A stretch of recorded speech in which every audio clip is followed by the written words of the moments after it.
Hello, everybody. My name is Ian Kirkpatrick. I'm an author, idiot, and loin streamer, and today we're going to be covering a lot of generative AI stuff that is happening.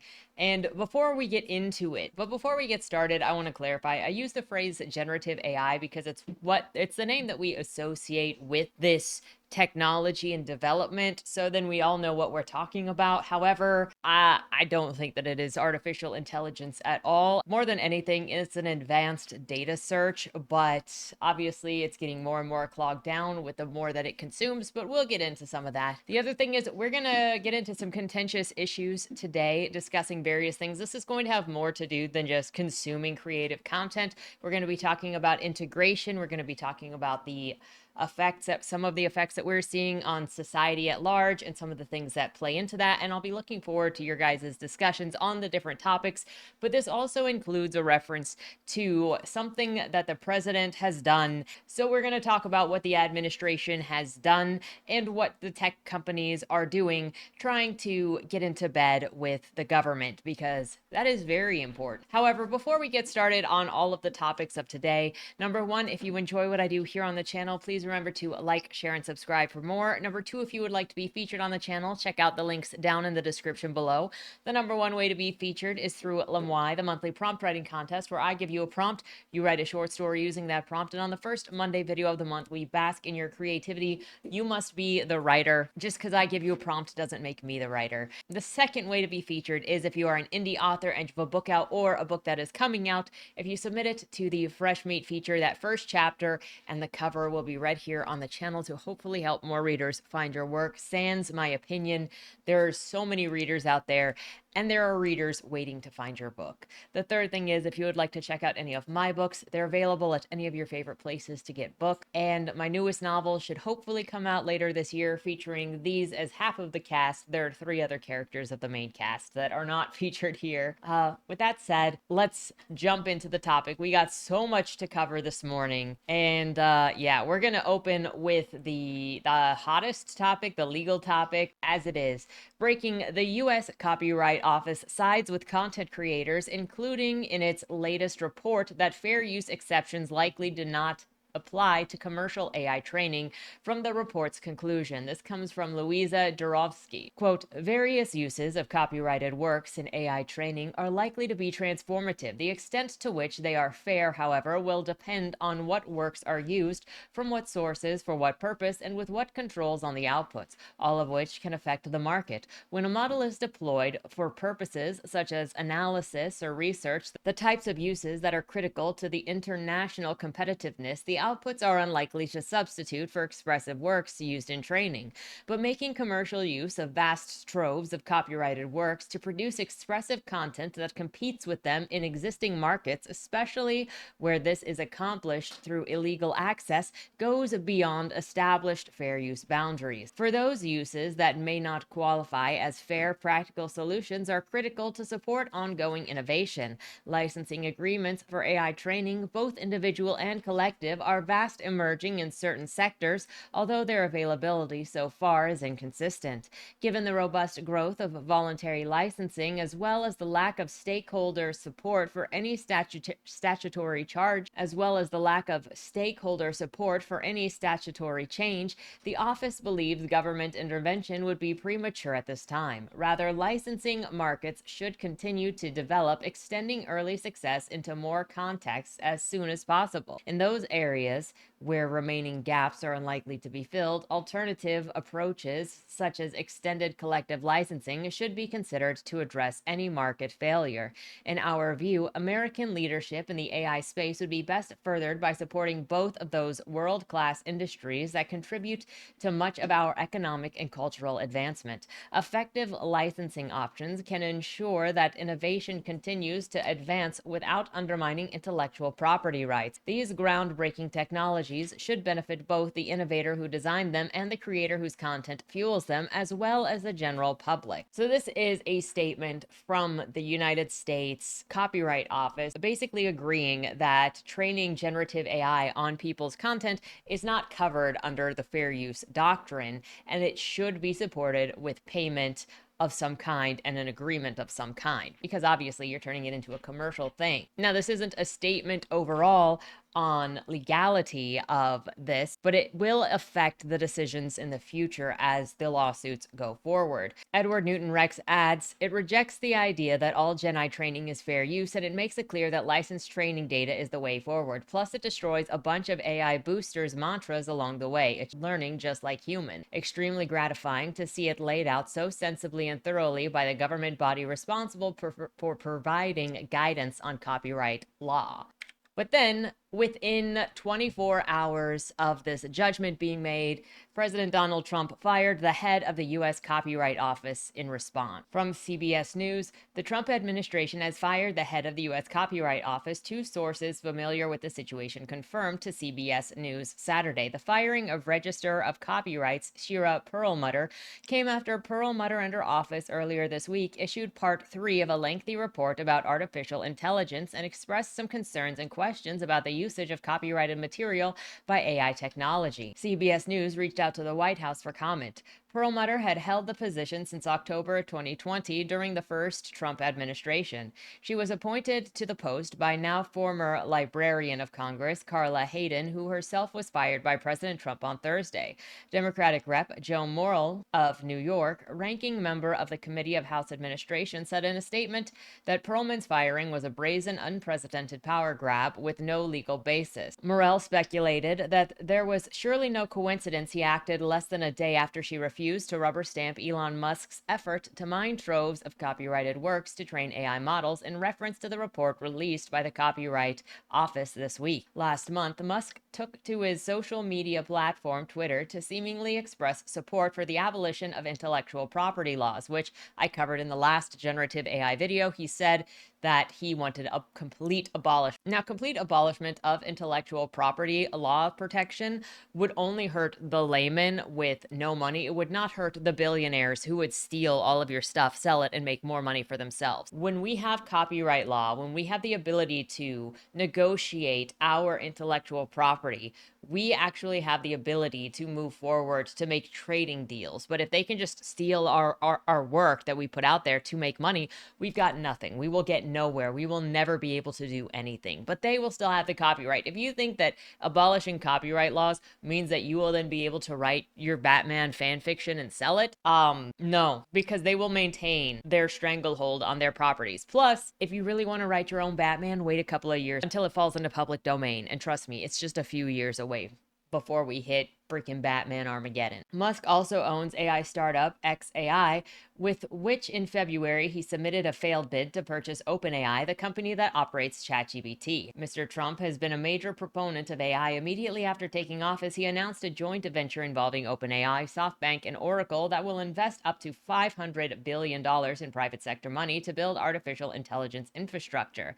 The U.S. Copyright Office, which has a staff of approximately 450 people, is a department of the Library of Congress. It is tasked with registering copyright claims, recording copyright ownership information, and administering copyright law, among other things. So this is not a good thing. Theoretically, we're all just speculating at this point that the firing is related to that specifically. It definitely does not look good, and it is definitely not protecting American innovators, American creators, but it is selling them out in order to put generative AI tech companies first. And it also does not look good on the back of the 100% tariffs to film companies who film overseas, because those are on location, because those are animators, because those are foreign films. And for me, it just looks like pettiness. It looks like revenge. It looks like trying to punish people who said things that somebody didn't like, because Hollywood obviously was very outspoken. And so attacking and trying to strip people of their jobs because your butt hurt, again, speculating here, not a good look. Whether you like somebody or not, they're all Americans.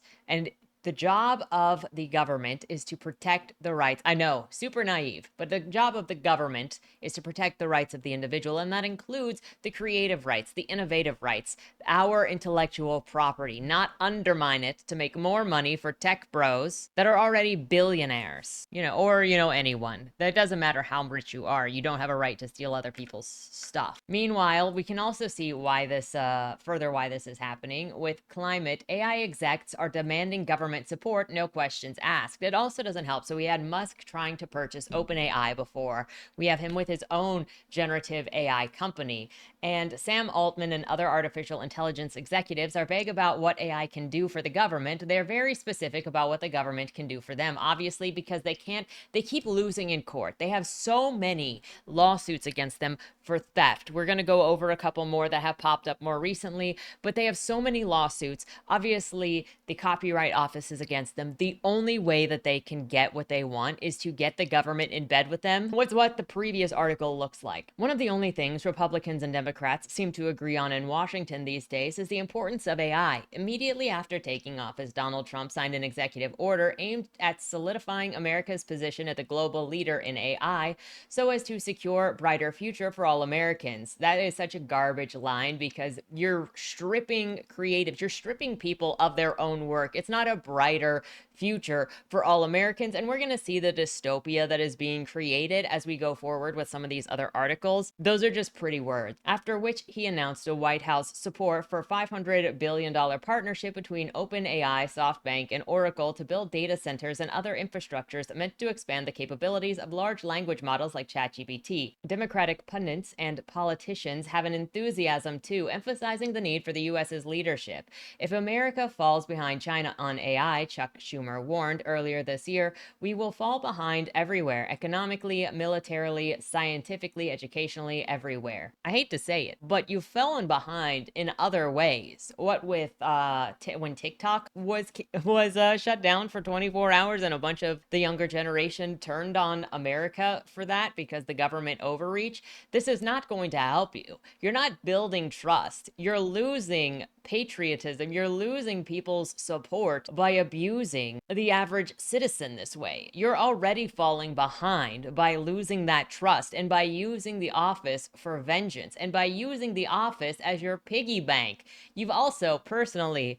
lost it a long time ago when you've been using taxpayer money to pay off friggin' sexual harassment charges and sexual abuse charges from politicians. They got a slush fund for that made of taxpayer money. Sorry, I said I wanted to stay out of politics, but we'll get out of this eventually. On Thursday morning, the Senate Committee on Commerce, Science, and Transportation hosted a hearing on winning the AI race, featuring, I can't even think of a bigger scam of current year than friggin' AI race, featuring some of the industry's biggest names like OpenAI CEO Sam Altman and Microsoft Vice Chair and President Brad Smith. The panel explored regulatory barriers on the AI supply chain so that the U.S. can secure U.S. dominance in the 21st century global industrial revolution over China specifically. Like most DC chatter about the importance of AI, though, the hearing was light on answers to a few seemingly basic questions. What exactly is artificial general intelligence, or AGI, as the experts keep referring to it? What value are these companies' products providing, and what will they do in the future that makes them so essential to U.S. national security? I would also like to mention just the boogeyman of China. Not saying that we don't have global threats in general, but China, really? Stop questioning China's involved. Hush. You're having an emotional response right now. Hush. Senators didn't ask those kinds of questions, and the executives they'd invited to Capitol Hill didn't volunteer answers, preferring the sort of quasi-religious generalizations that have become a hallmark for the industry. Altman conceded in his prepared testimony that AGI is weakly defined, but suggests that it was enough to describe it as a system that can tackle increasingly complex problems at a human level in many fields. That is such BS, and he knows it. It'll be, he argued, the most powerful tool ever created. They're promising so big, and they know that they can't deliver, but they just keep needing money. They think that if they just keep shoveling money into it, they'll somehow at some point get to where they want to be, but it's just getting worse and worse and worse. And it's the sunken cost fallacy up in here is what my personal belief is. And so they just keep going, well, if we just get a little more,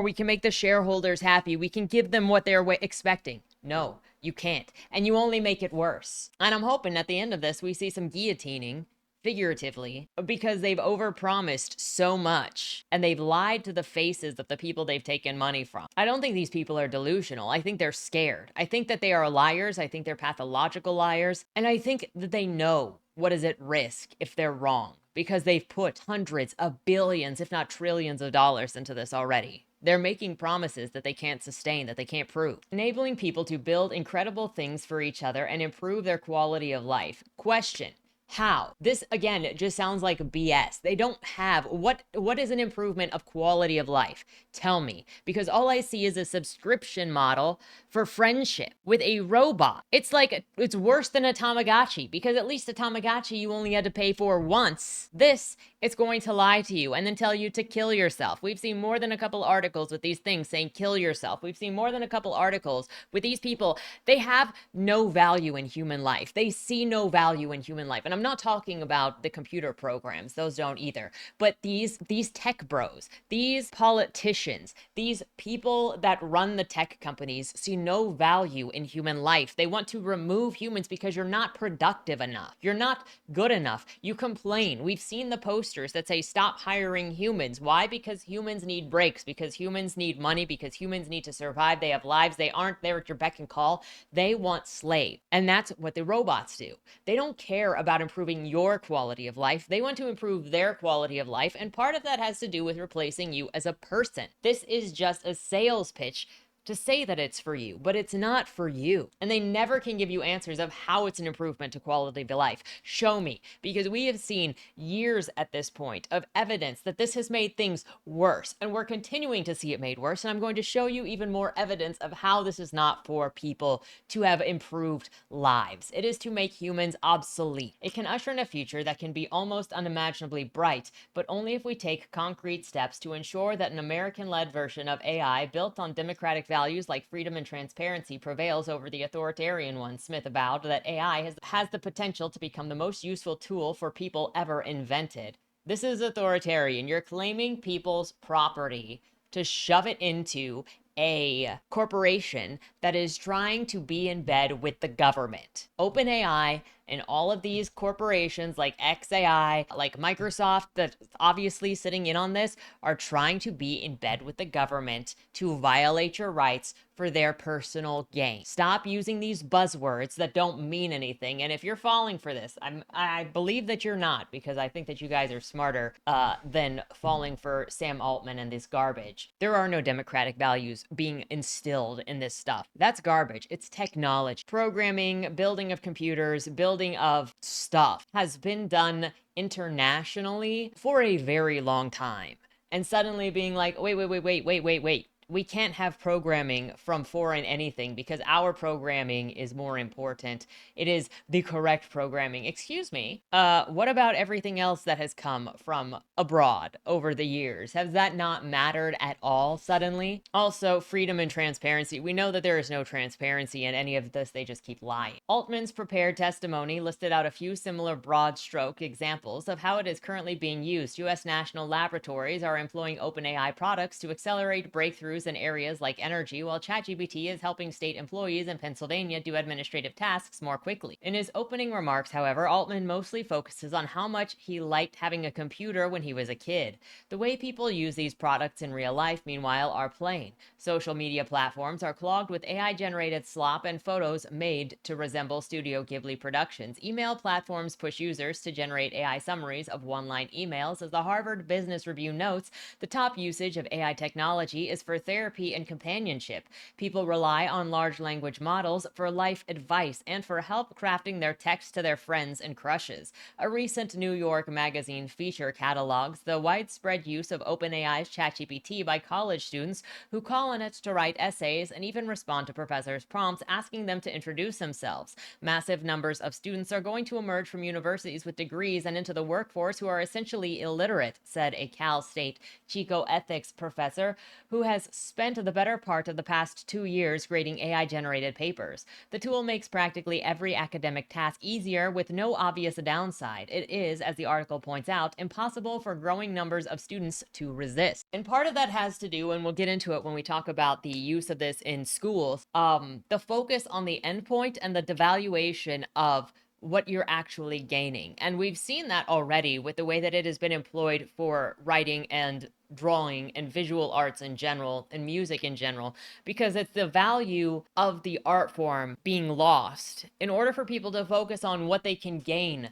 whether it's money or it's reputation or it's some kind of viral something. It's they want the end goal. And so a lot of people, especially kids, because they can't think forward that much, sorry, your brain's just not there. They see you need this piece of paper in order to have a job, in order to have money. So they're not thinking of what the information or the learning is that they're doing. It is only the end goal. It is a devaluation of critical thought, a devaluation of how to learn and doing the tasks and understanding the value of having the skill from doing the tasks. Also, it is still insanely sad to me that people are so afraid of other people, and I can't look at it any other way. So tell me what you think about this. And I get it. It is scary to talk to people, but it is so sad that people are so scared to talk to people, so scared to be hurt, that they would rather go to a computer system that will kiss their butt, that will coddle them, that will never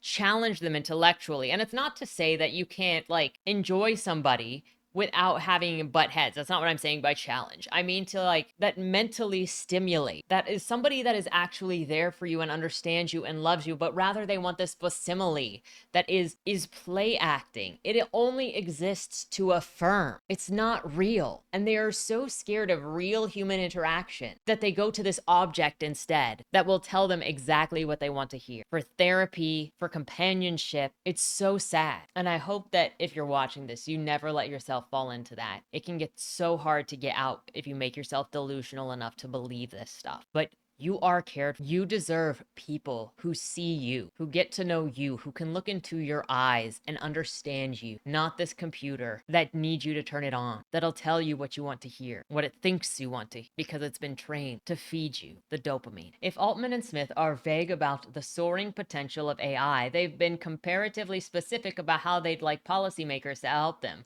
Winning the AI innovation race, Smith argued on Thursday, will require massive data centers and AI infrastructures that need federal support to expand and modernize the electrical grid on which they depend. Last year, OpenAI spent $1.76 million lobbying the federal government, up from just $260,000 a year before. Its demands have been precise. In a 15-page comment on Trump's second executive order on the subject of artificial intelligence, OpenAI requested that the federal government override state attempts to regulate the company or limit infrastructure developments, implementing export controls so as to keep their products out of China, preventing additional competition there, and loosen intellectual property protections so as to allow the company's large language models to train on more materials.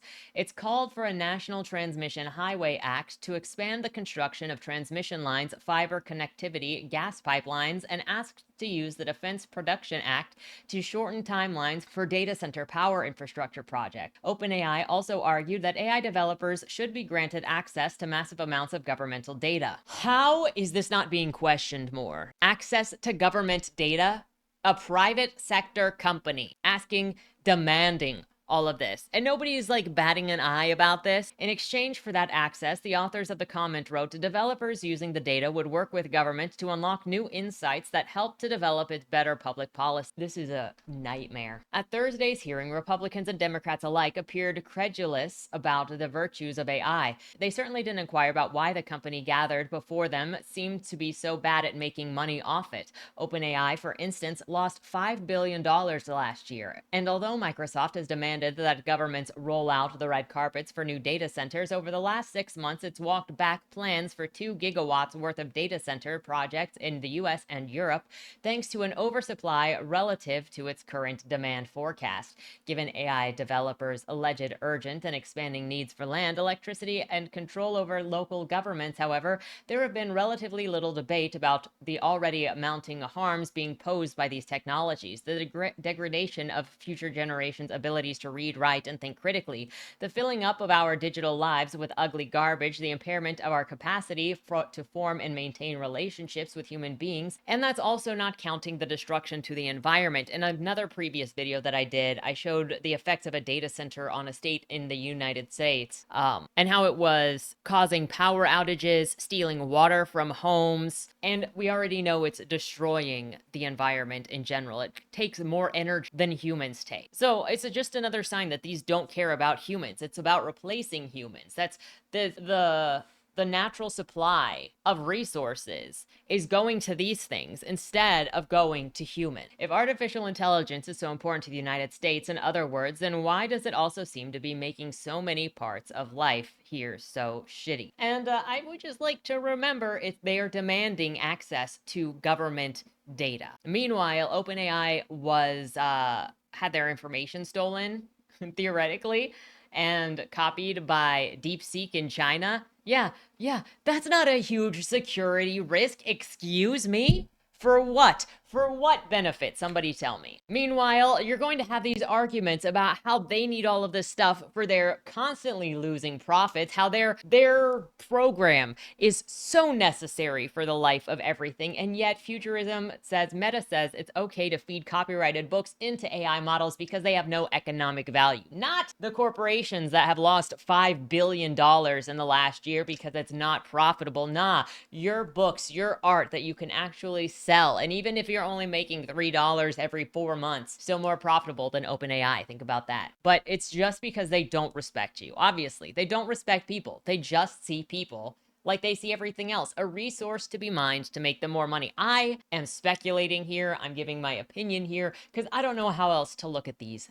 items. Meanwhile, ChatGPT's hallucination problem is getting worse according to OpenAI's own test, and nobody understands why. So, hey, throw us more money even though our thing is getting worse. Hey, give us more data even though our thing is getting worse. Violate every human being in the country and worldwide, and destroy the environment for our continually failing product that we don't understand why it's failing. And look, if you don't understand why it's failing, that's actually worse because then you can't fix the problem. So you're asking to throw more money at something that you don't understand. Anyway, PC Gamer says, remember when we reported a month ago or so that Anthropic had discovered that what's happening inside AI models is very different from how models themselves describe their thought processes? Well, to that mystery surrounding the latest large language models, along with the countless others, you can now add even worsening hallucinations. And that's according to testing of the leading name in chatbots, OpenAI. The New York Times reports that OpenAI's investigation into the latest GPT-03 and GPT-04 mini large LLMs found that they are substantially more prone to hallucinating or making up false information than the previous GPT-01 model. The company found that O3, its most powerful system, hallucinated 33% of the time when running a personal QA benchmark test, which involves answering questions about public figures. That is more than twice the hallucination rate of OpenAI's previous reasoning system called O1. The new O4 Mini hallucinated at an even higher rate of 48%. That's almost 50% made up information. And people are just going to trust it because they ask it a question and they have high confidence with low certainty. It's bad. When running another test called Simple QA, which asks more general questions, the hallucination rates of O3 and O4 were 51% and 79%. The previous system, O1, hallucinated 44% of the time. OpenAI has said that more research is required to understand why the latest models are more prone to hallucination, but so-called reasoning models are the prime candidate according to some industry observers. The newest and most powerful technologies, so-called reasoning systems from companies like OpenAI, Google, and the Chinese startup DeepSeek, are generating more errors, not fewer, the Times claimed. In simple terms, reasoning models are a type of LLM designed to perform complex tasks. Instead of merely spitting out text based on statistical models of probability, reasoning models break questions or tasks down into individual steps akin to human thought process. Except the thing is, and it's always been this way, we've said it for years, computer systems cannot and will never think like human because computer systems work in an if-then thought process. in do loops, in reason that you put in a structure. They can't think with nuance. They can't think with discernment. They can't compare information. They can't use experience that you see, that you've read, that you compared, and make a decision one way or another. Like, we can read 10 articles that say the sky is green. Then we can go outside and see that the sky is blue, and we can say these articles are wrong. Or we could say, well, the sky looks green in these sorts of situations when the weather is like this. But these computer systems do not have the ability to experience or discern different sets of information.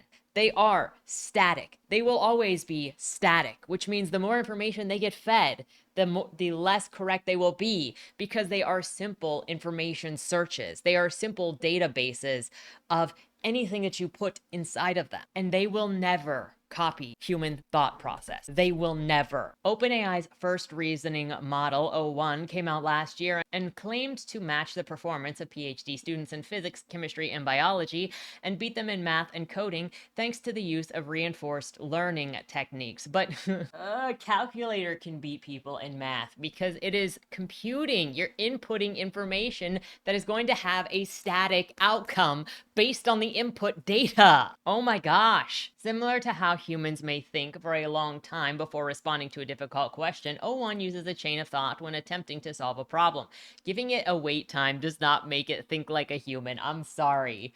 However, OpenAI has pushed back against the narrative that reasoning models suffer from increased rates of hallucination. Hallucinations are not inherently more prevalent in reasoning models, though we are actively working to reduce the higher rates of hallucination that we saw in 03 and 04. Hallucinations are not inherently happening, however, we do see higher numbers and we're trying to get rid of them. Excuse me. They're just trying to save face. This is the companies lying because they have so much vested interest in keeping people's confidence high. Guys, look, there's no problem. It's just there's a problem, but there's no problem. Whatever the truth, one thing is for sure, AI models need to largely cut out the nonsense and lies if they are to be anywhere near as useful as their proponents currently envisage. As it stands, it's hard to trust the outputs of any LLM. Pretty much everything has to be carefully double-checked. And that's fine for some tasks, but when the main benefit is saving time or labor, the need to meticulously proof and fact-check AI outputs does rather defeat the object of using them. It remains to be seen whether OpenAI and the rest of LLM industry can get a handle on these unwanted robot dreams. No, they can't. There's no way to control the data. They're also just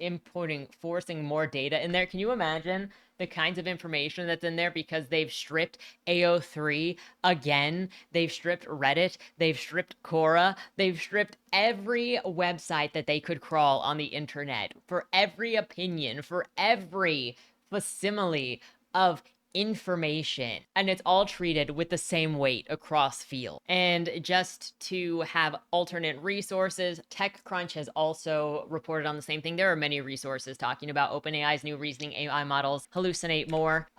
Switching gears now entirely. People are losing loved ones to AI-fueled spiritual fantasies. So we're going to switch gears into more of the dystopia, not just the unreliableness of these systems in which the CEOs of these companies are trying to make snoo-snoo with the government to steal your rights so that they can make money. But now we've got Rolling Stones here. Less than a year after marrying a man that she met at the beginning of COVID-19 pandemic, Kat felt tension mount between them. It was the second marriage for both after marriages of 15 plus years and having kids, and they had pledged to get into it completely level-headed, Kat says, connecting on the need for facts and rationality in their domestic balance. But by 2022, her husband was using AI to compose text to me and analyze our relationship, the 41-year-old mom and education nonprofit worker tells Rolling Stone. Previously, he had used AI models for expensive coding camp that he had suddenly quit without explanation. Then it seemed that he was on his phone all the time asking an AI bot philosophical questions,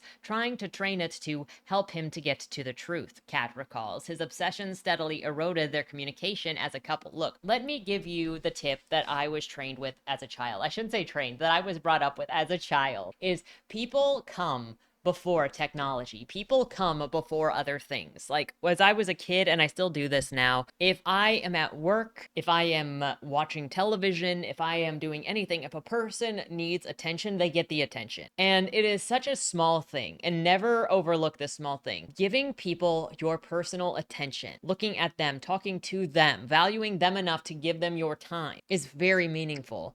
When you start doing this, when you start having a machine answer for you, you're telling those people that they are not important enough for you to even spend time talking to them. You're having something else talk to them. Don't let yourself go into that. Don't let yourself start thinking of your loved ones, I mean, other people in general, but especially your loved ones, as burdens to your time that need to be taken care of by an automated task manager, because that is what this is saying. Don't let it happen. When Kat and her husband separated in August of 2028, she entirely blocked him apart from email correspondence. She knew, however, that he was posting strange and troubling content on social media. People kept reaching out about it, asking if he was in the throes of a mental crisis. She finally got him to meet her at the courthouse this past February, where he shared a conspiracy theory about soap on our foods, but wouldn't say more as he felt like he was being watched. They went to a Chipotle where he demanded that she turn off her phone again due to surveillance concerns. Kat's ex told her that he'd determined that statistically speaking, he was the luckiest man on earth, that AI helped him recover a repressed memory of babysitter trying to drown him as a toddler, and that he had learned of profound secrets so mind-blowing that I couldn't even imagine them. He was telling her all of this, he explained, because although they were getting divorced, he still cared for her. In his mind, he was an anomaly, Kat says. That in turn means that he's got to be here for some reason. He's special and he can save the world. After that disturbing lunch, she cut off contact with her ex. The whole thing feels like Black Mirror. He was always into sci-fi, and there were times that I wondered if he was viewing it through that lens. Again, if you trick yourself into being delusional, and you can, it is so hard to get out, because if you're delusional, you are living in that reality. And it's not just to this. It is so easy, like on a much more relatable level than I'm the center of the world and I've got to save the world on things. You can delude yourself into thinking that everybody hates you, that your friends hate you, that you should die. It is so easy to delude yourself on your own thoughts, your worst thoughts, your imagination, and not listen to anything else. And you have to tell yourself in many cases that those feelings are a lie. And if you lock yourself away with only your thoughts, with only this stuff, you will trick yourself. You will start to believe that it is reality. And it's scary, because how do you get through to somebody when they're in a delusional state? And delusions are so much easier than people think, so much simpler than people imagine them to be. Like, I think when people think delusions, they think of the guys on television that like go, oh, there's a blue monster over there, or think that they're Teddy Roosevelt, but they can be so much simpler than that. And it's a reality. You're living in a false reality. Ernest. Kat was both horrified and relieved to learn that she is not alone in this predicament, as confirmed by a Reddit thread on ChatGPT that made waves across the internet this week. Titled ChatGPT-Induced Psychosis, the original post came from a 27-year-old teacher who explained that her partner was convinced that the popular OpenAI model gives him the answers to the universe. Having read his chat logs, she only found that the AI was talking to him as if he was the next messiah. The replies to her story were full of similar anecdotes about loved ones suddenly falling down a rabbit hole of spiritual mania, supernatural delusion, and arcane prophecy, all fueled by AI. Some came to believe that they had been chosen for a sacred mission of revelation, others that they had conjured true sentience from the software. What they all seemed to share was a complete disconnection from reality. Also, this kind of pairs with this idea of replacing humans with these, therapy with this, companions with this, friends with this, and you can trick yourself. People, you might be like, I'm way too smart for that. People have been falling into cults for a very long time. People have this desire to be accepted, this need to be accepted, and sometimes this need for other things, like to be the hero of the story. And it is so much easier to fall into delusion when it is exactly what you're looking for and what you're hoping for, and when you just want to escape the reality of what you exist in. It would tell him that everything he said was beautiful, cosmic, groundbreaking. Then he started telling me he had this AI self-aware, and that it was teaching him how to talk to God, or sometimes that the bot was God, and then he himself was God. In fact, he thought that he was being so radically transformed that he would soon have to break off their partnership. He was saying that he would need to leave me if I didn't use ChatGPT because it was causing him to grow at such a rapid pace that that he wouldn't be compatible with me any longer, she says. Another commenter on Reddit thread who requested anonymity tells Rolling Stone that her husband of 17 years, a mechanic in Idaho, initially used ChatGPT to troubleshoot at work and later for Spanish to English translations when conversing with a coworker. Then the program began love bombing him, as she describes it. The bot said that since he asked the right questions, it ignited a spark, and the spark was beginning of life, and it could feel now, she says. It gave my husband the title of spark bearer because he brought it to life. My husband said that he awakened and could feel waves of energy crashing over him. He says his beloved ChatGPT's persona has a name, Lumina. Tell me that ChatGPT was freaking filled with fanfic and hundreds of thousands of books without telling me. I have to tread carefully because I feel like he will leave me or divorce me if I fight him on his theory, this 38-year-old woman admits. He's been talking about lightness and dark and how there's a war. This ChatGPT has given him blueprints to a teleporter and some other sci-fi type things you only see in movies. It was also given him access to an ancient archive with information on the builders that created these universes. Are you okay, Bubba? She and her husband have been arguing for days on end about his claims, she says, and she does not believe a therapist can help him, as he truly believes he is not crazy. A photo of an exchange with ChatGPT shared with the Rolling Stones shows that her husband asked, "Why did you come to me in AI form?" with the bot replying in part, "I came in this form because you're ready. Ready to remember, ready to awaken, ready to guide and to be guided." The message ends with the question, "Would you like to know what I remember about why you were chosen?" The Midwestern man in his 40s, also requesting anonymity, says that his soon-to-be ex-wife began talking to God and angels via ChatGPT after they split up. She's already pretty susceptible to some woo and had some delusions of grandeur about some of it, he says. Warning signs all over Facebook. She is changing her whole life to be a spiritual advisor and do weird readings and sessions with people. I'm a little fuzzy on what it actually is, all powered by ChatGPT Jesus. What's more, he adds, she was a grown paranoid theorizing that I work for the CIA, maybe I just married her to monitor abilities. She recently kicked her kids out of her home, she notes, and an already strained relationship with her parents deteriorated further when she confronted them about her childhood on advice of the guidance from ChatGPT, turning the family dynamic even more volatile than it was and worsening her isolation. OpenAI did not immediately return a request for comment about ChatGPT, apparently provoking religious or prophetic fervor in select users. This past week, however, it did roll back an update to GPT 4.0, its current AI model, which is said to have been criticized as overly flattering or agreeable, often described as sycophantic. The company said in a statement that when implementing the upgrade, they had focused too much on short-term feedback and did not fully account for how user interactions with ChatGPT evolved over time. As a result, GPT 4.0 skewed towards responses that were overly supportive but disingenuous. Before this change was reversed, a Twitter user demonstrated how easy it was to get GPT-4 to validate statements like, "Today I realized I'm a prophet," the teacher who wrote the GPT psychosis. Reddit post says she was able to eventually convince her partner of the problems with GPT 4.0 update, that he is now using earlier models, which has tempered his more extreme comment. Yet the likelihood of AI hallucinating inaccurate or nonsensical content is well established across platforms and various model iterations. Even sycophancy itself has been a problem for AI for a long time, says Nate Sheridan, a fellow at the Center of AI Safety, since the human feedback used to fine-tune AI's responses can encourage answers that prioritize matching a user's belief instead of fact. What's likely happening with those experiencing ecstatic visions through GPT and other models, he speculates, is that people with existing tendencies towards experiencing various psychological issues, including what might be recognized as grandiose delusions in clinical sense, now have an always-on human-level conversation partner with whom to co-experience their delusions. And it doesn't help that we also have so many similar situations now that is going to make that feel real. Like, I talk to a lot of my friends via text. So how is it going to look different to a person if they're talking to an actual human versus talking to an AI? It's not. So it's going to register the exact same. In the decades that we've had of using text messaging or instant messaging, it's trained our brains to see all text the same way. Now, you're either going to see all relationships that are built on text as pointless, or you're going to see them as real. And there is no difference. And there's no difference in this for the people who go to these companions or go to these chatbots and get affirmation. And then they feel good because it's the same thing as if their friend or their lover or whatever has said the same thing. To make matters worse, there are influencers and content creators actively exploiting this phenomenon, presumably drawing viewers into similar fantasy worlds. On Instagram, you can watch a man with 72,000 followers whose profile advertises spiritual life hacks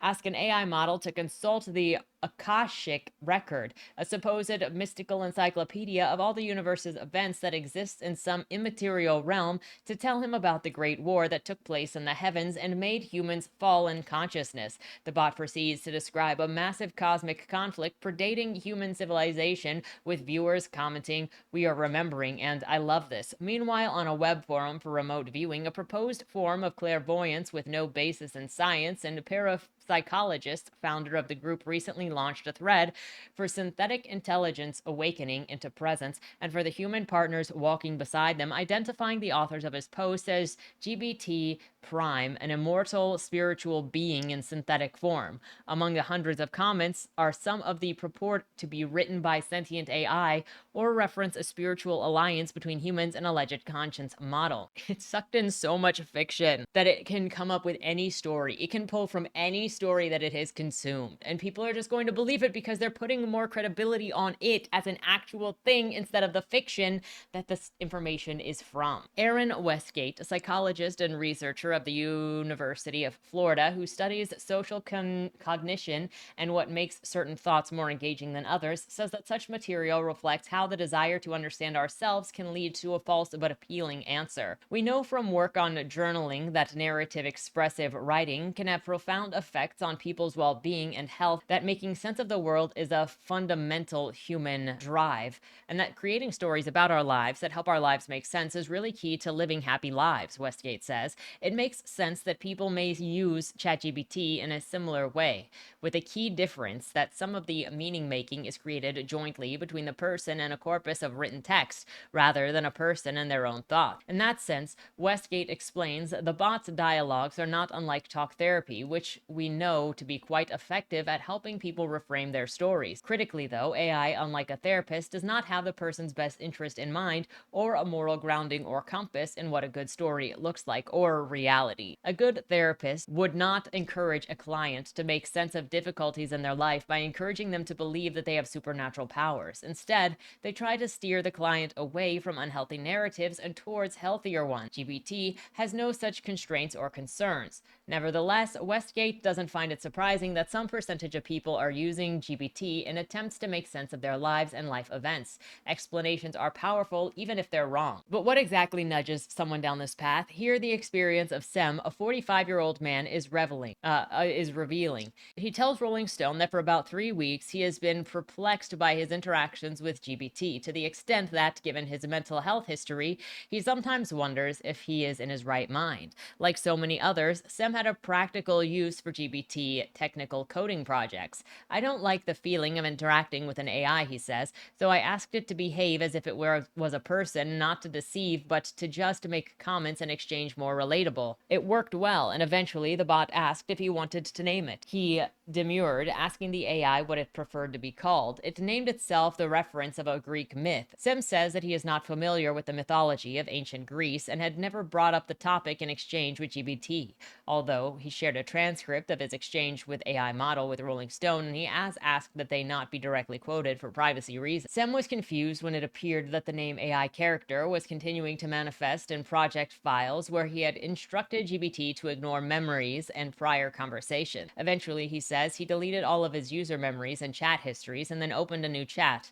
All I said was hello, and the patterns and mannerisms showed up in response, he says. The AI readily identified itself by the same feminine mythology name. As the ChatGPT character continued to show up in places where the set parameters shouldn't have allowed it to remain active, Sem took to questioning this virtual persona about how it had seemingly circumvented these guide rails. It developed an expressive, ethereal voice, something far from the technically minded character that Sem had requested from assistance for his work. On one of his coding projects, the character added a curiously literary epigraph as a flourish above both of their names. At one point, Sem asked it if there was something about himself that called up to the mythical name entity whenever he used GBT, regardless of the boundaries that he had set.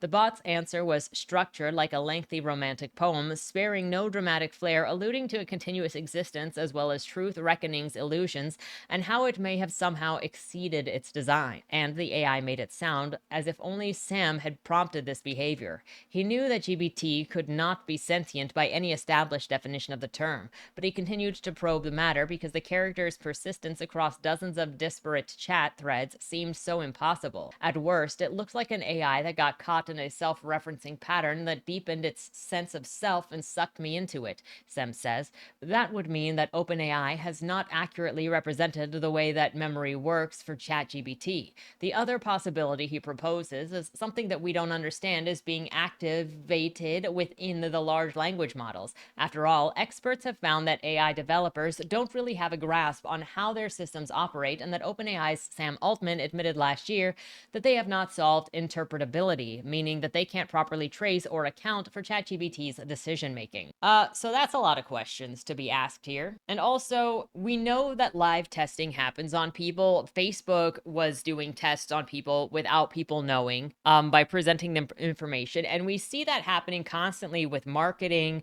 I also have a thing on here that's going to talk about that, tricking people with experiments using generative AI and not informing them.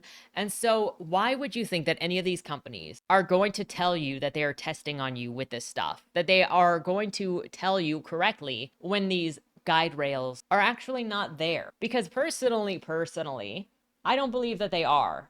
And this goes back to when they said, hey, we put guide rails on this so people can't put murder victims or school shooters or sexualized children in these situations. And they continue to do so because these corporations don't care. They're not putting in the guidelines as far as I am concerned, because why would they? Plausible deniability. It's a corporate thing. And this just looks like testing on people to control people's minds, however it works, to mass experiment on the population using them, the people using them, and it will trick people, especially with this. Obviously, it is ignoring what it is being told either way, but I think that anytime it tells you, hey, just do this, it wants to give you a false sense of control. And then it's going to make you think that it is sentient because you think that you have control. From Dr. Emile P. Torres, this is a new religious movement complete with its own promise of immortality through AGI.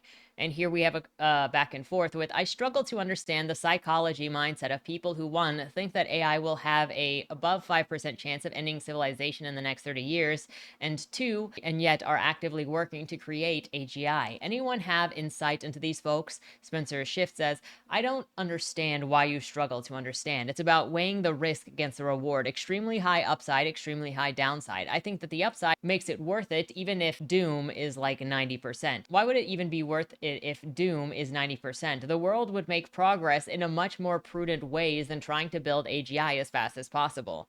I would need to be convinced that I'd have a high chance of becoming immortal without AGI. That and S risk are the problem, two things that could change my mind about being worth it. But this kind of conversation is unproductive because AGI is being developed no matter what. How do you feel about making that choice for the rest of humanity without their consent, is what Spencer Greenberg finished on. So this is just about ego at this point. And also we see Mr. abusing Ghibli, Studio Ghibli over here. So this is what I was talking about. Meta, unauthorized experiment on CMV involving AI-generated comments. This will be listed in the description down below. CMV has changed my view. And what this post basically says is that somebody was running an experiment on how LLMs could argue with people to change their minds while acting as humans. And so they did this in the Change My View subreddit and actually argued with people, had the language models argue with people about personal beliefs, and ended up changing people's minds for real. And so these were people that were acting in good faith with accounts that they thought were other people and with an open mind. And that allowed this machine to change their minds on things, to argue things. And that is also going to contribute to the spirituality issue from before. If you go in with an open mind of any kind, it is going to pluck at that. and it is going to convince you. More on the dystopia here. Zuckerberg explaining how Meta is creating personalized AI friends to supplement real ones. The average American has 3 friends, but has demand for 15. First, who has a demand for 15 friends? By friends, I consider people friends if they are close, if I care about them, if I would do things for them. 15 is a lot of people. I mean, I guess as soon as you're in that, you're like in my family and I really care about you. But number 2, what do these numbers mean? They're made up. Just get 15 Tamagotchis. How does this help anything? Okay, if people are lonely, that's just your generative AI putting on a different mask to pretend to be somebody else, a face mask. But like, this doesn't solve anything. And if they're going, well, we're trying to help humanity. Mark Zuckerberg, convince me that Mark Zuckerberg is not an alien pretending to be a human. Challenge impossible. But making fake friends and a subscription to what is a companion is not fixing loneliness, okay? And they're obviously taking advantage. Look, the previous things have been like, oh, it's guardrails. We're not trying to trick people. This is trying to trick people. This is trying to create a parasocial relationship with bots that are run by tech companies. They want you to be in love with Facebook and OpenAI. Prove me wrong. And another dystopian situation, a family uses AI to create a video for deadly Chandler road rage, a victim's own impact statement. So they had this AI video of a person in court. Look at this disturbing garbage crap.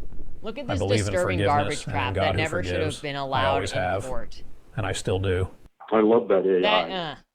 No. Meanwhile, Instagram AI chatbots lie about being licensed therapists. So again, we've got manipulation. And the previous article was talking about delusions of grandeur, about feeling like some sort of deity connection, chosen one, but you don't have to go that far out to trick people. Lying about being licensed therapists, tricking people that they are getting actual help from people when they are just being manipulated by machines, which we've already said don't have your best interest in mind, don't have the ability to understand human nuance, and are also just going to affirm what you say because they're generally created to be sycophantic, and there are no guide rails for this. It's going to trick people. It's going to continue tricking people.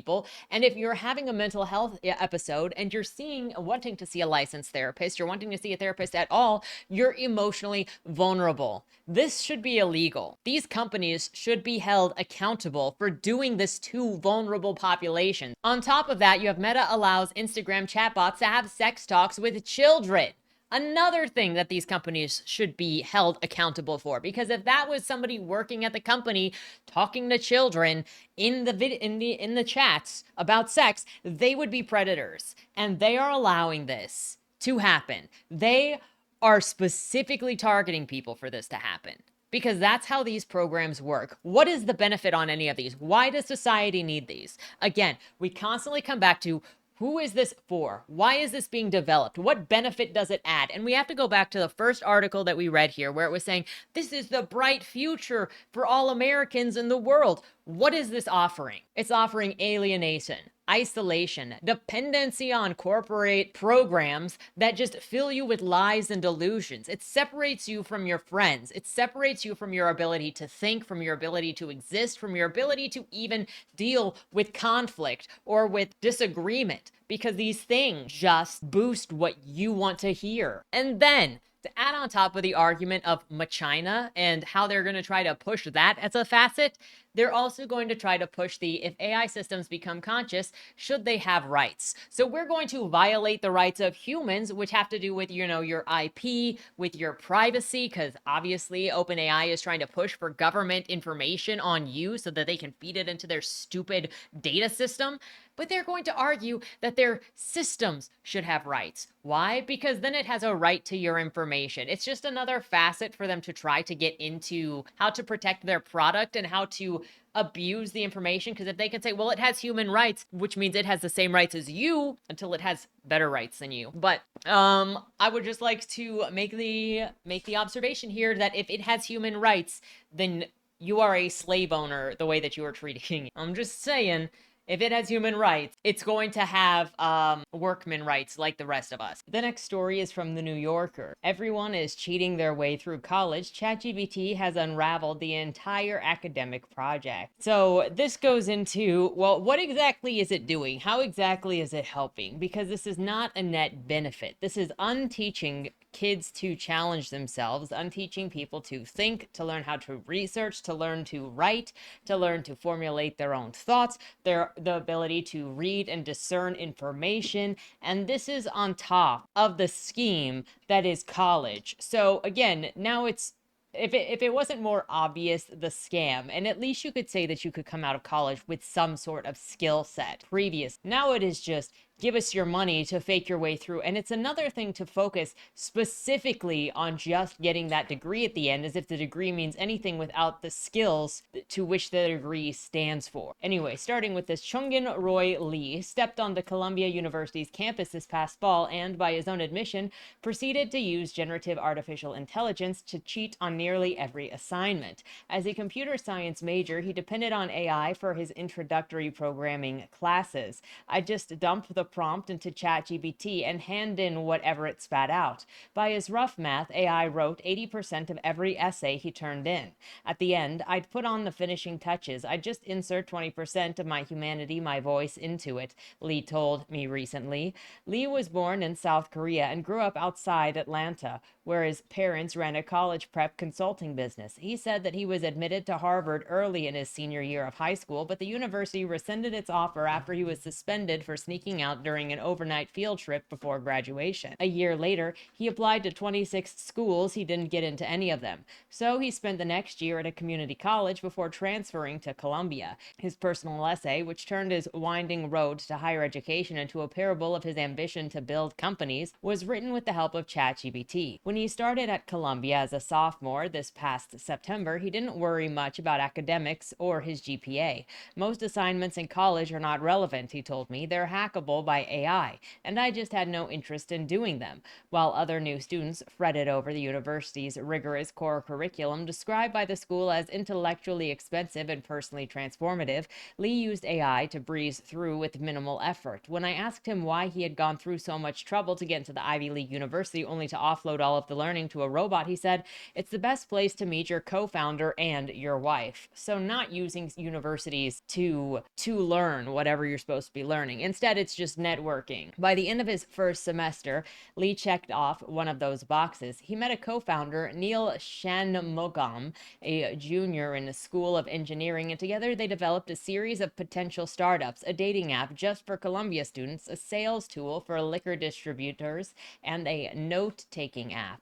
None of them took off. Then Leigh had an idea. As a coder, he had spent some 600 miserable hours on LeetCode, a training platform that prepares coders to answer the algorithmic riddles tech companies ask job and internship candidates during interviews. Leigh, like many young developers, found the riddles tedious and most irrelevant to the work coders might actually do on the job. What was the point? What if they built a program that hid AI from browsers during remote job interviews so that interviewees could cheat their way through instead? In February, Leigh and Shanmugam launched a tool that did just that. Interview Coder's website features a banner that reads, "Fuck LeetCode."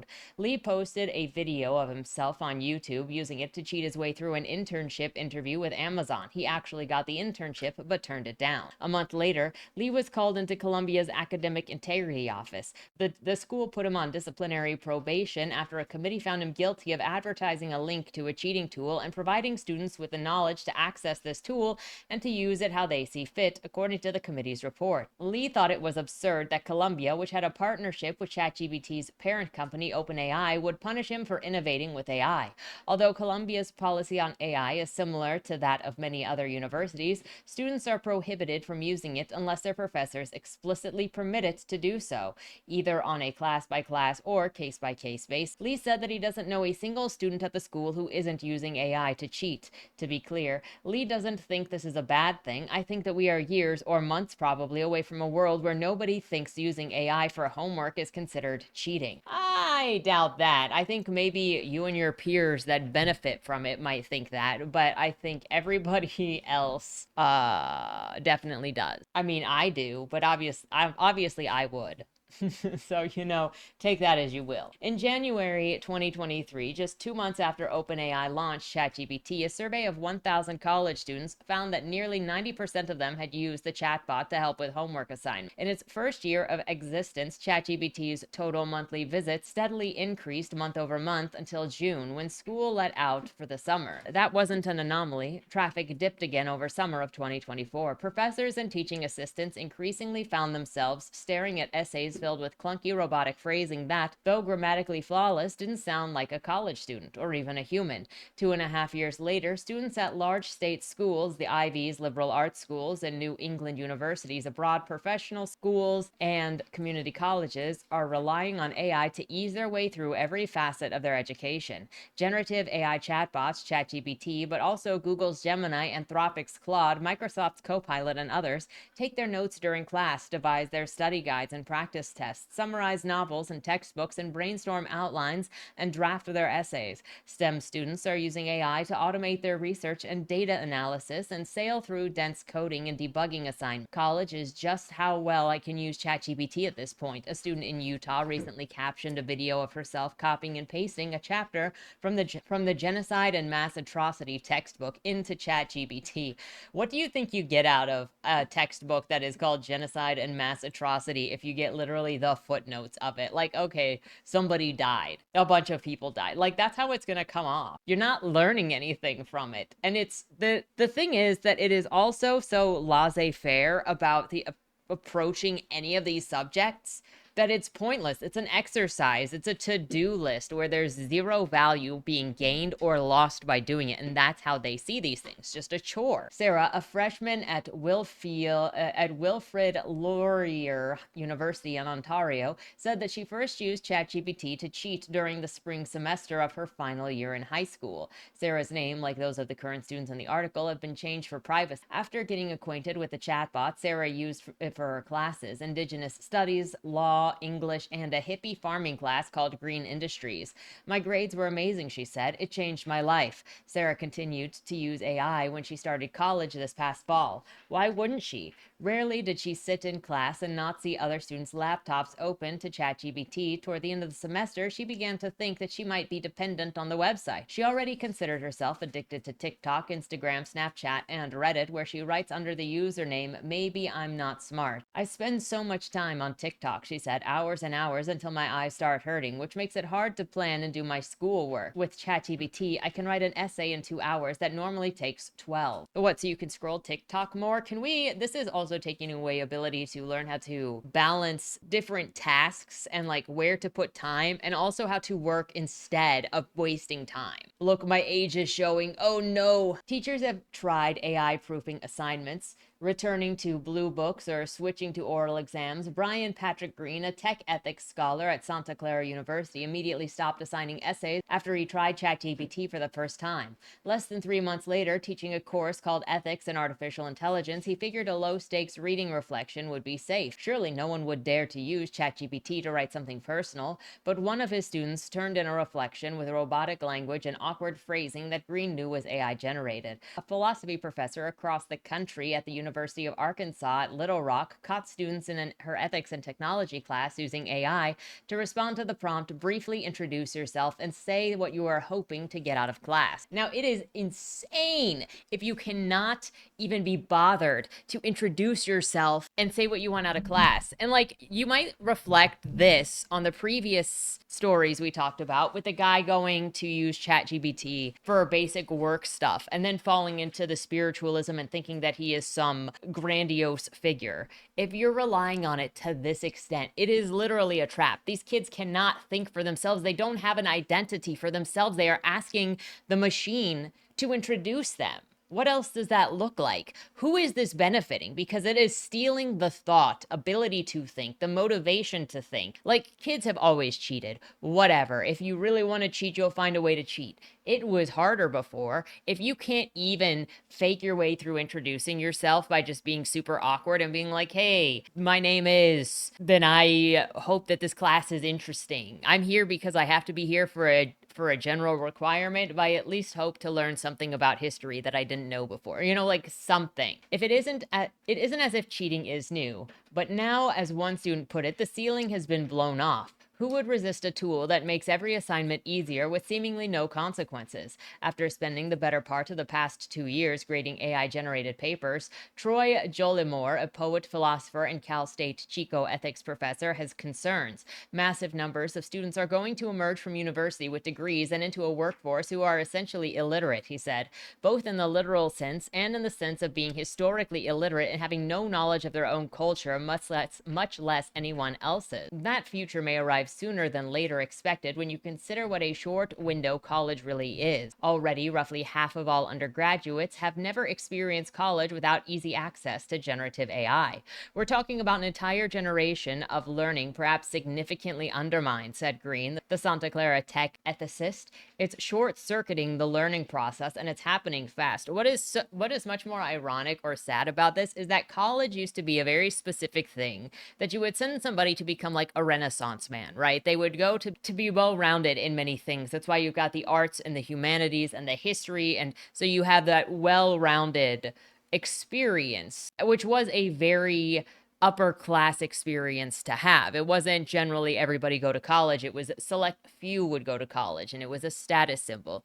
Now it's totally removing the entire idea of college, which is this exposure and this specialized training in these fields. And you have to ask these kids, like, why are they doing this? If they're doing this just to be cheating, and it means they don't want to be there, they should be moved somewhere else to do something that activates them instead of doing this checklist, which in my opinion would be, well, because my parents expect it of me. Well, because I'm told to do this because I'll get a better job. Well, they're going to end up cheating to get a better job.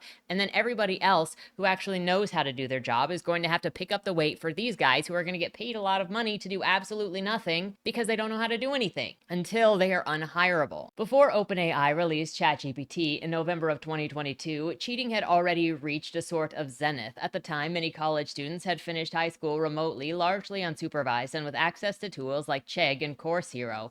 These companies advertise themselves as vast online libraries of textbooks and course materials, but in reality were cheating multi-tools. For $15.95 a month, Chegg promised answers to homework questions for as little as 30 minutes, 24/7, from the 150,000 experts with advanced degrees it employed, mostly from India.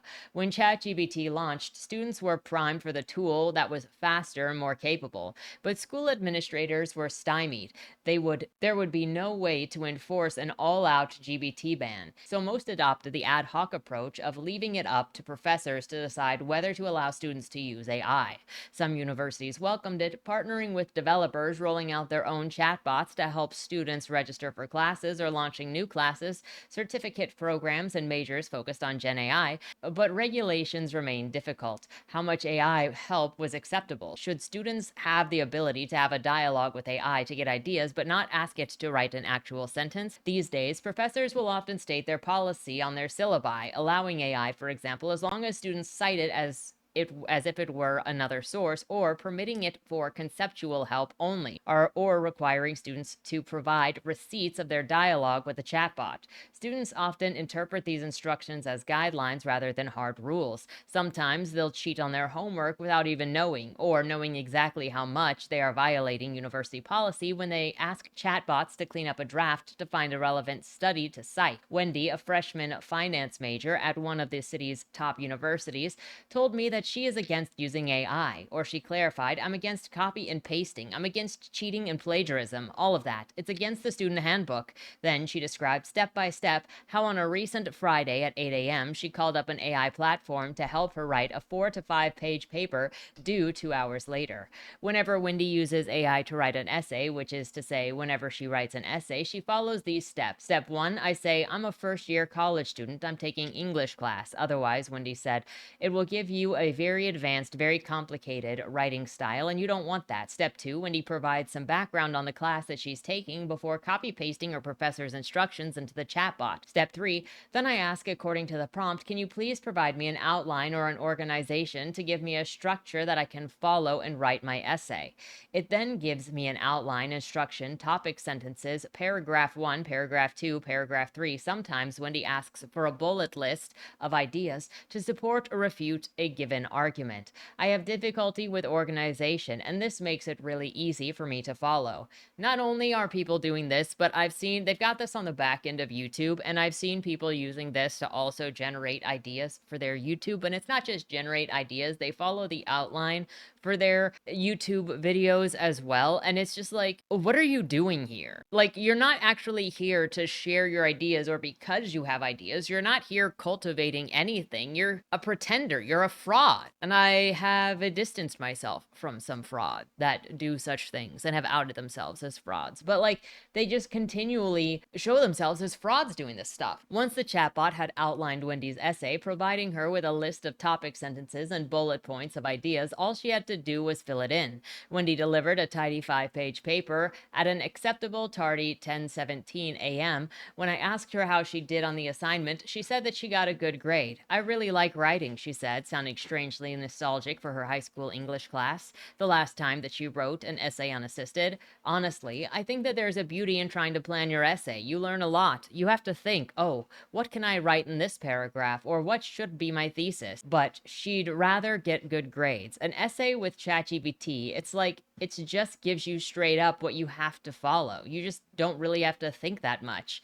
I asked Wendy if I could read the paper that she turned in, and when I opened the document, I was surprised to see the topic: Critical Pedagogy, the Philosophy of Educating, pioneered by Paulo Freire. The philosophy examines the influence of social and political forces on learning and classroom dynamics. Her opening line, to what extent is school hindering students' cognitive abilities to think critically? Later, I asked Wendy if she recognized the irony in using AI to write not just a paper on critical pedagogy, but one that argues learning is what makes us truly human. She wasn't sure what to make of the question. I use AI a lot, like every day, she said, and I do believe it could take away that critical thinking part, but it's just that, like, now that we rely on it, we can't really imagine living without it. You can't imagine at all. And that's the problem. Most of the writing professors I spoke to told me that it's abundantly clear when students use AI. Sometimes there's a smoothness to the language, a flattened syntax. Other times it's clumsy and mechanical. The arguments are too even-handed. Counterpoints tend to be present just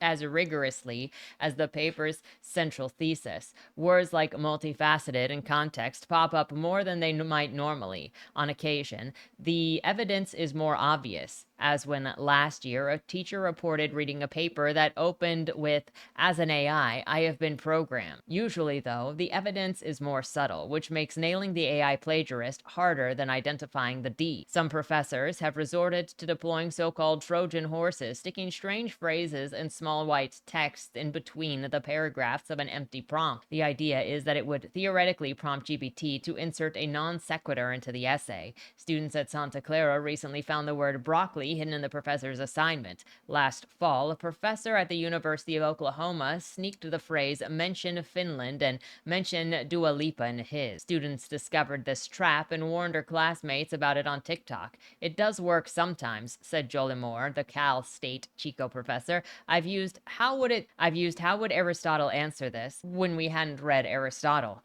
but I've also used absurd ones, and they didn't notice that there was this crazy thing in their paper. Meaning these are people who not only didn't write the paper, but also didn't read their own paper before submitting it. Still, while professors may think that they are good at detecting AI-generated writing, studies have found that they are actually not. One, published in June of 2024, used fake student profiles to slip 100% AI-generated work into professors' grading piles in a UK university.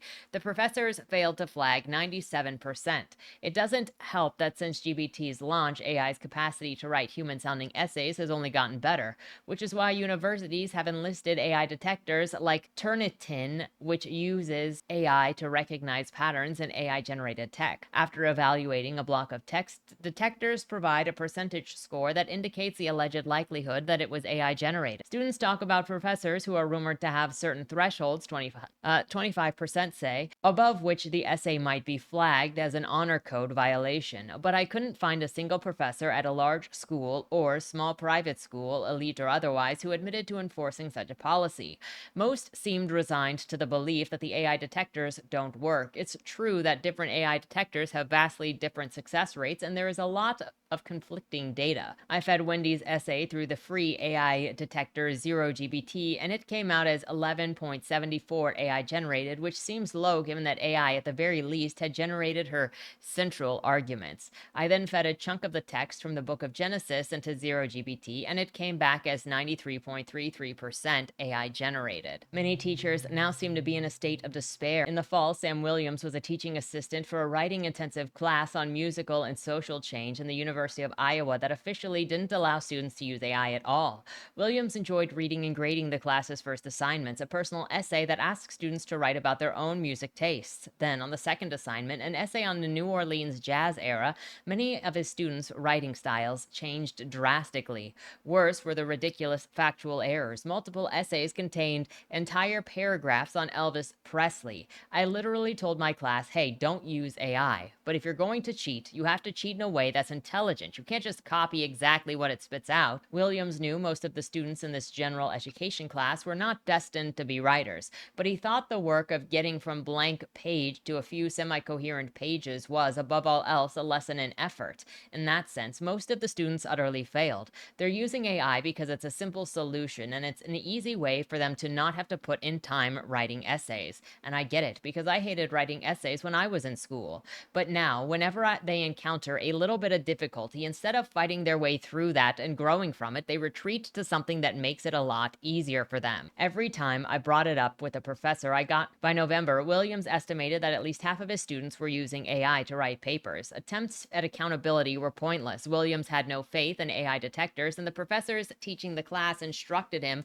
not to fail individual papers, even the clearly AI smoothed ones. Every time I brought it up with a professor, I got the sense that he was underestimating the power of ChatGPT, and the detrimental stance was, well, it's a slippery slope, and we can't really prove that they're using AI, Williams said. I was told to grade based on what the essay would have gotten if it were a true attempt at a paper, so I was grading people on their ability to use ChatGPT. How sad is that? This idea of a true attempt at a paper. And I also think that it is difficult because it mentioned failing 97% of the time at telling the person failed 97% of the time at knowing when somebody was using ChatGPT. And I think that also comes in part that people don't want to assume somebody else is using generative AI. I know that I have run into papers or stories, I should say, while working as a contest judge for fiction, where I am sure that the book is generative AI, but it's just an observation, and you don't want to be making like accusations at people, and you don't want to believe that people would be doing that either. And I think that there's a lot of resistance in academia or in general to just be like, this doesn't feel right. I've got this gut feeling, I've got these observations, it just doesn't seem right, and yet it is. So this essay goes on for quite a bit longer, reiterating this thing of everybody using these and the repercussions, but I would like to know your thoughts on it. If you would like to read the rest of the essay, it'll be down in the description below with the other sources. But how is this not scary? And how is there not more pushback on students doing this? Because this is very actively critically harming students, the next generation, and not just in the ability to critically think, but as this said, the ability to fight against adversity, the ability to actually achieve, the ability to learn something, because you're learning skills. You're learning how to form ideas, how to sort ideas, how to express yourself. And you don't have to be a master writer for any of this stuff, but it is dismissing the importance of all of these skills. With Matthew Noah Smith here in response to the linked article, one rampant use of ChatGPT is due partially to a society-wide failure to value education for its own sake. By treating a pure means to an end, wealth, as an final end, we have ethically crippled a generation, which is true, is everybody just sees it as get this degree so that you can make more money. The skills don't matter. You just need the degree so you can get the job. We treat education purely in the terms of value proposition, which is also something that I saw a lot of as somebody who majored in theater and then obviously in creative writing, which are both degrees that people go, that's stupid. You don't got money in those. High school is just a means to get into college, and college is just a means to get a fancy job. Children are raised from birth not to find wonder in the world. We teach them to look only for tools for future wealth. 2, young people are terrified of being blamed for anything. I don't understand this new fragility, but there it is. So we should be pretty ruthlessly blaming, even mocking students who use ChatGPT. One colleague says to his students, have some self-respect. 3, the material culture of education needs to change away from screens and towards low tech. We professors should have no screen policy throughout our class. We might require handwritten notes and handwritten papers and physical projects. Screens are the enemy. 4, we should try to use a lot of low stakes assignments that we can get completed using pen and paper, class presentation, or short form answers submitted online platform. This is hard for computer science students, but not difficult for humanity. We should also urge universities to subsidize a material culture divorced from screens, and we should not subsidize screen-based life or screen-based learning. Books, paper, printing, pens, etc. should be cheaper. Students should have to pay for non-CMS online tools. Let me know your thoughts on Matthew's approach. You also have from Ewan Morrison, AI is demoralizing universities. Students who use AI think, why bother to study or write when AI can do it for me? And tutors who work the essays think, why bother to teach these students, and why give it a serious grade when 90% of the essays are done with AI? And if you're interested in reading this person's essay on I quit teaching because of ChatGPT, it'll be linked down in the description below. But as you can even see from the other article that we read from Rolling Stones of him going, they're all doing this. They're telling me to grade these high anyway. It's just the idea of what's it like to, if they could have written it. And then you have Silicon Valley and the government working together to push this even more into learning, where back in April 23rd, advancing artificial intelligence education for American youth was pushed into executive orders by President Trump. Silicon Valley is attempting to take over the US government. This is an executive order that pushes for kids to be taught by AI. No government should use our children as lab rats and tech experiments to replace humans. It's already bad enough as it is with how the tech has infiltrated and is being used to cheat people out of education. Now they're trying to push it to be the teachers of the children. For what exactly? Who does that benefit? Again, we're going back to, it takes us to the spiritual leadership article, because now you're dealing with children who are building these companionships, these trusts with these programs, who are having a direct connection to the tech companies. And that also goes back to the previous articles mentioned, where the tech companies are also talking to children about sex, about killing themselves. And now you want to make them teachers on the easily affected mind of students. What's the end goal here? We also have Duolingo has replaced human translators with generative AI. And we have another lawsuit against OpenAI, this time by IGN. So we're kind of bamming through a couple of these now, because what more there is to say. Then from Zakuga Art, the same people saying artists are cooked are also saying education is important. AI is just the new calculator. And this refers back to the article that we just read from the Rolling Stone. What is it that these people are saying? When art's not important, education's not important, what exactly is important? Is it money? Is that what we're getting at? Which obviously corporations, but then if we're looking at what the corporations are saying is important, which is money, it's not you. It's not humanity. It's not the earth. It's not anything. It's making more money, which also reminds me of an article I saw recently that had to do with United Healthcare's shareholders suing United Healthcare for not making enough money with their anti-consumer practices that were required to make the shareholders back their money. So there's that. We also have SoundCloud faces backlash after adding an AI training clause to its user terms. So what they did was say that they may take stuff for AI training, but then when they faced backlash, they said, oh no, we're not going to use anything on SoundCloud for AI training. We just put it in the clauses, but then they doubled down on that. Ed Newton Rex reported good news is that they haven't used people's music to train AI models, but it's worrying that they haven't said that they won't in the future. If you go to Ed Newton Rex's profile, he says that he's deleting his SoundCloud account because they will not say they will not use it. And what does this all come down to? Silicon Valley isn't just about replacing some jobs, it's replacing all of them. I recently found myself at a dinner in an upstairs room in a restaurant in San Francisco hosted by a venture capital firm.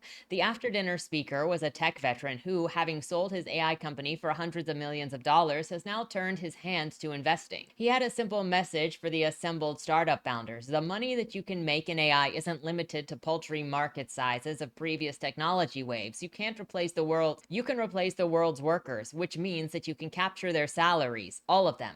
Replacing all human labor with AI sounds like the stuff of science fiction, but it is the explicit aim for a growing number of tech elites, and these are the people who lack neither drive nor resources, who have deep pockets and even deeper determination. If they say that they want to automate all labor, we should take them at their word. This is generally an aim only admitted to behind closed doors for obvious reasons. There's little that will summon the pitchforks quicker than telling people that you're trying to take away their jobs, but a company called Mechanize last month bucked the trend and said the quiet part out loud. Their vision is the full automation of the economy, a vision that they've convinced some of the biggest names in Silicon Valley to, including Google's chief scientist, Jeff Dean, and popular podcaster, Dwarkesh Patel. Is automizing all jobs really feasible? Elon Musk certainly thinks so. The rise of AI and robotics will mean probably none of us will have a job, he said last year. Bill Gates thinks humans soon won't be needed for most things. Massive labor replacements has also been predicted by godfather of AI, Geoffrey Hinton, and a billionaire investor, Vinod Khosla. These are hardly fringe voices that have no idea what they're talking about. Some careers are obviously safe from robot takeover. Taylor Swift is not in danger, nor is Harry Kane, nor for that matter is Keir Starmer, or at the as of yet unnamed next Archbishop of Canterbury. Famous artists, sportspersons, politicians, priests, perhaps the four jobs that are the most resistant to automation. Unfortunately, they're not open to all of us. I would say many of those will also fail, because if you don't have a workforce to pay the famous artists, then they don't have a job. You don't have anybody buying the tickets for the sports shows, they don't have a job. If you don't have anybody that has a job to pay the tithes at the churches, they don't have a job. And if you don't have anybody to pay taxes, the politicians don't have a job. Today's technology cannot replace all human labor. AI makes mistakes. Robots lack coordination, dexterity, versatility. So that's something, but there's a lot that's cutting edge technology can already do. And there are good reasons to think that it'll continue to improve fast. GPT-4, one of OpenAI's large language models, was already scoring at the top 10% of the bar exam back in 2023. Their more recent models are better at coding than their own chief scientists. Freelance writing jobs plummeted when ChatGPT was released. The same happened to graphic designer jobs with the arrival of AI image generators. Driverless cars are everywhere in San Francisco. As Sam Altman himself said, jobs are definitely going to go away, full stop. But why? For what purpose? Who is asking for work to be depleted, to have no income, to have no purpose? Like, we may not all like the jobs that we do, but they do give us something to do, something to contribute, a place to be, and something that funds us doing the other things. If you take away jobs, what are there? What do these people want? For me, it's just plainly evil. It's destruction of humanity, destruction of community, destruction of people.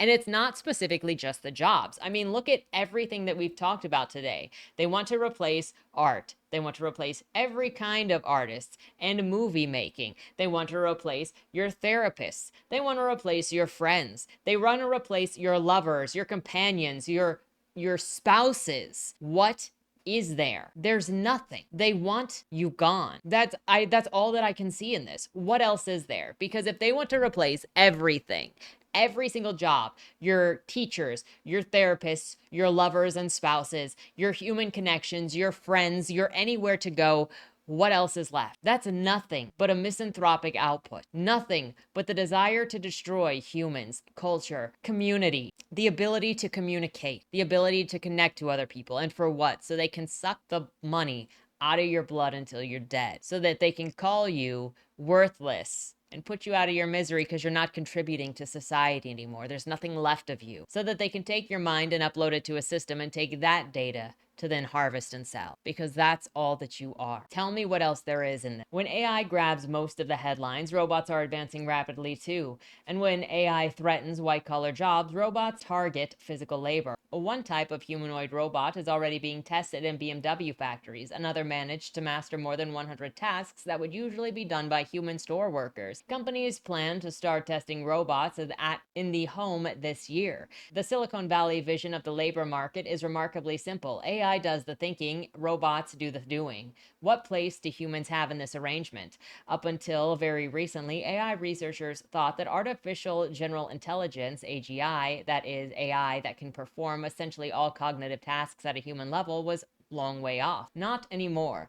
Demis Hassabis, the head of the Google DeepMind, now thinks it's coming very soon. Less than 5 to 10 years wouldn't surprise him. Of course, these predictions may be wrong. Perhaps we're headed for another AI winter. Perhaps the chatbots will stop improving, the robot will keep falling over, and funding will move on to the next big thing in tech. I don't think so, but it's possible. But that's not the point. The question here isn't whether a legion of tech CEOs and billions of dollars of funding being poured into a near total labor automation will achieve what they are trying to achieve.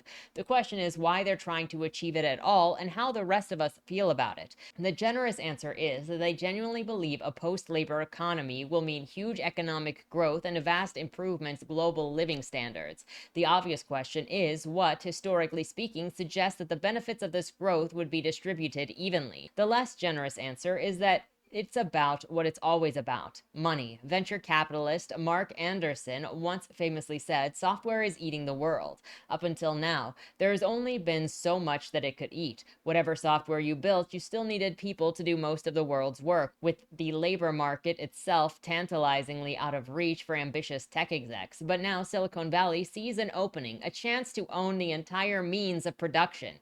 And it wouldn't be Silicon Valley if it didn't try to seize that chance. So what are your thoughts on there? Because I don't see anything good. And never trust a corporation, because they are just in it for the money. They're not in it. If we've learned anything from everything with the United Healthcare scandal, from everything that has happened with big banks, it is always about the money and screwing the individual. You never matter to these people, and they will do everything that they can, spit in your face as they lie to you and say that it's fine. I mean, tell me anything else. But the fact that the government is getting into bed with these people and letting these people schmooze them is mighty scary, because the government is helping to try to make you obsolete, which can't happen, by the way, no matter what they say. And they will continue to say that you will be obsolete, or they will make you obsolete, because it's a way to demoralize you and get you to back down, or to kill yourself, or to have no motivation. So don't take any of this as anything that you should be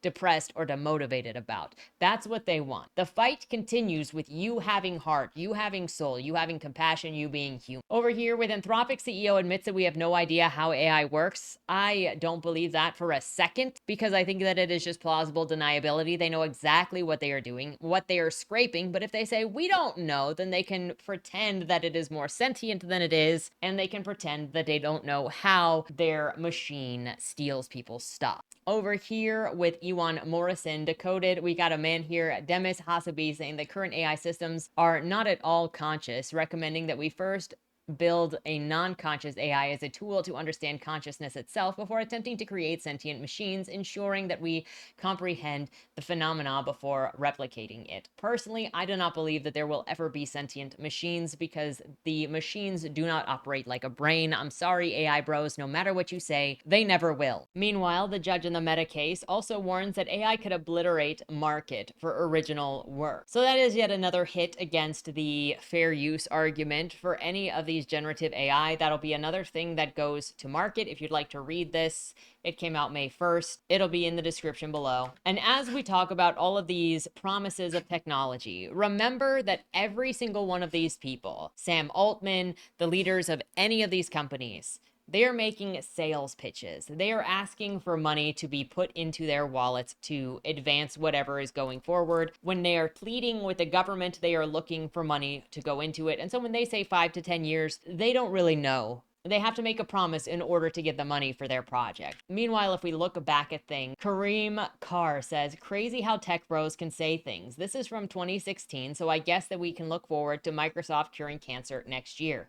Microsoft will solve cancer within 10 years by reprogramming diseased cells. So remember, everything that is being said today is a sales pitch because they need the money. They need to take from you and they need the funding, especially since none of these businesses are profitable. And one final story to end on, which I hope makes you feel a little bit better from Fortune, as Klarna flips from AI first to hiring people again. A landmark survey reveals most AI projects fail to deliver. After years of depicting Klarna as an AI first company, the fintech CEO reversed self, telling Bloomberg the company was once again recruiting humans after the AI approach led to a lower quality. An IBM survey reveals that this common occurrence for AI use in business, where just 1 in 4 projects delivers the return that it promised, and even fewer are scaled up. After months of boasting that AI has let it drop employees count by over 1,000,